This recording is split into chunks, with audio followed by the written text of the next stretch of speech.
16 अगस्त 1946 कलकत्ता की सुबह बिल्कुल आम थी।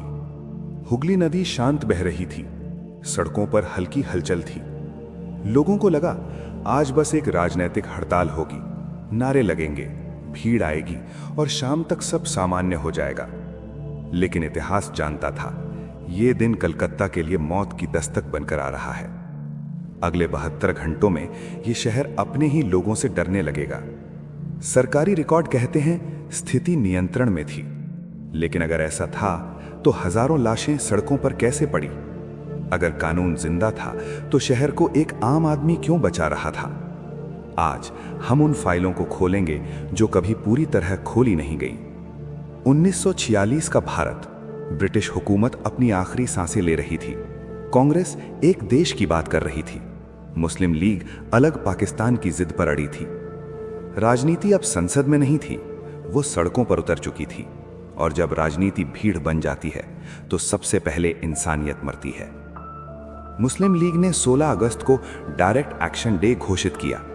कागजों में ये शांतिपूर्ण प्रदर्शन था, लेकिन जमीन पर यह एक संकेत था हिंसा के लिए।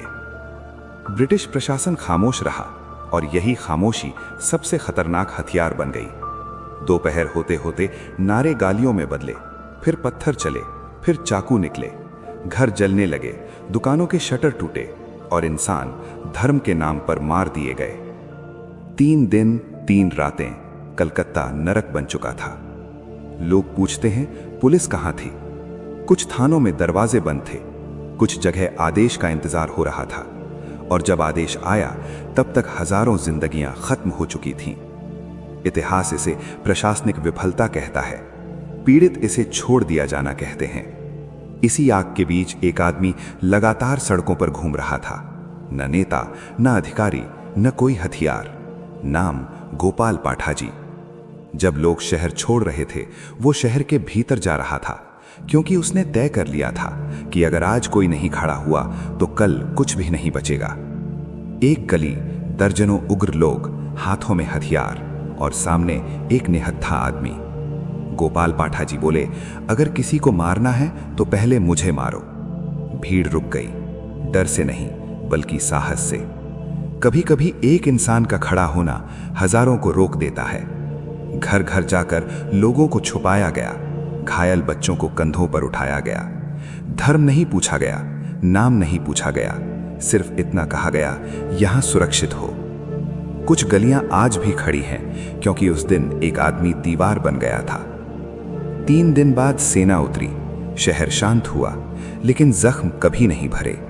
आजादी आई, बंटवारा हुआ, नई किताबें लिखी गईं, लेकिन गोपाल पाठाजी किसी किताब में नहीं मिले। इतिहास हमेशा बड़े नाम लिखता है, लेकिन शहर उन्हें याद रखते हैं जो खड़े होते हैं जब सब डर जाते हैं।